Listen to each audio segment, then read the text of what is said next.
James Krenov was a slight man who built diminutive cabinets.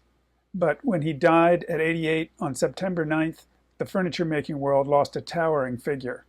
Through his furniture, his best-selling books, and his classes at the College of the Redwoods in Fort Bragg, California, Krenov conveyed a powerful message about the dignity and fulfillment of making furniture by hand.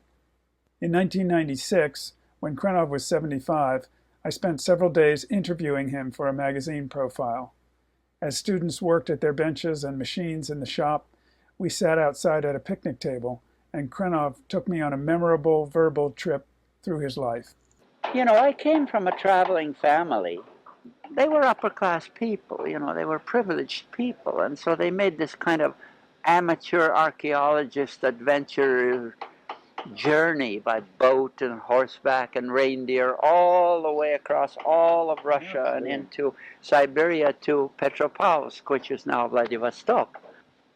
If you follow the Arctic Circle with your finger, you come to a little village called Uelen. That's where I was born. And from there we went to visit my grandfather, who was in Shanghai. He was an architect there. And we spent 2 years there. And then we came to Seattle. And my parents, you know, were fluent in several languages and highly educated. And about the only work they could get was with the Bureau of Indian Affairs in Alaska teaching. So that's why we spent, you know, a couple of hitches up there in a very isolated part of Alaska. You know, I made a lot of things as a boy. I made little bows and arrows, and I made little crossbows with a hacksaw blade and a little piece of a box with a score in it that I cut, and I made arrows out of matchsticks with paper feathers in them, and a needle, took one of my mother's needles and put it on there, and I could hit a matchbox at 15 feet, you know. I got pretty damn good that way.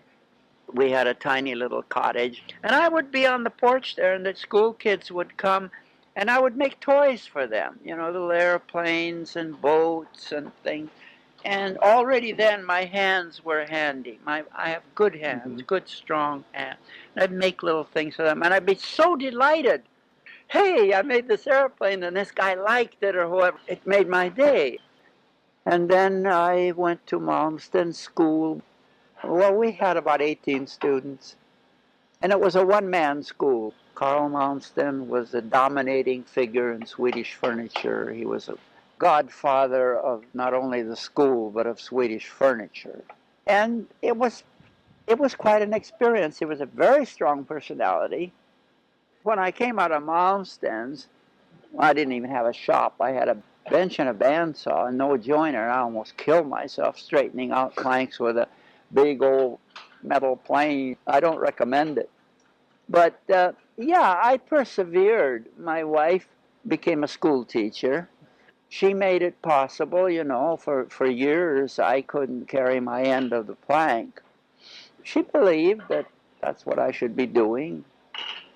Not that it promised anything, but it's a wonderful kind of belief where you almost believe that the person has the right to fail. And I, much like with those toys when we came from Alaska, I was just so delighted if anyone wanted something that I had made that I practically gave it away. So I've never been a businessman. They write about me, I'm opinionated. But then, you know, neither Giacometti nor a lot of other people who had to work alone would have survived if they did not believe in something. You've got to believe. You've got to have a sense of value, something that's as precious as life itself to you that you won't compromise on. And then, of course, you get into a corner and you become adamant, or people interpret you as being intolerant or opinionated, and maybe sometimes I am. It's a negative side of my person, but the positive other side of that is that I have strong views, you know. A friend visited me in Stockholm and got me an invitation to RIT in 1973, 72, something like that.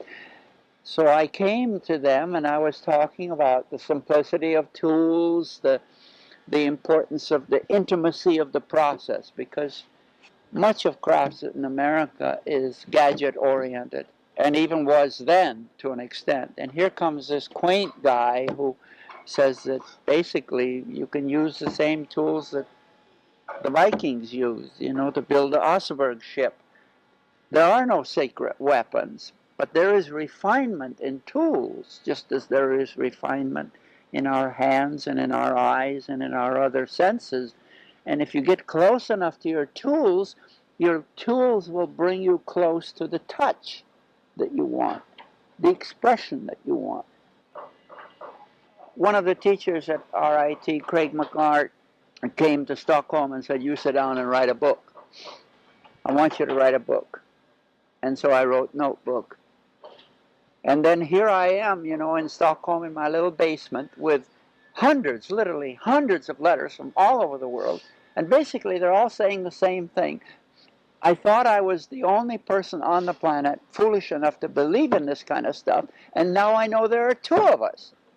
It was a lovely experience. So I look on the books as having created the possibility for these students to be here in this shop behind me, and I don't dictate what these students should do or not do. I share values with them. I try to coax them into beautiful lines and proportions and sensitiveness and adventure. And very often we talk here about things not remotely connected with woodworking, but I try to instill or encourage an opening up to delicacy. I try to also emphasize the minimal expression, that a little goes a long way. A slight curve can be a marvelous message. It doesn't have to be a pretzel, just the tiniest little curve, and it's all there. And it's more amazing than if it were a pretzel. I've sort of, at late in life, arrived at the slogan, when you can't be good, be lucky. And I love to be lucky. I love to see something happening around me, through my hands, through my eyes, through something that I don't want to know about in the sense of trying to analyze it, that there's that element, that unpredictable, undefinable element. Call it luck. The piece turns out better than you can do. And you say, gee, I was lucky. I enjoy saying that.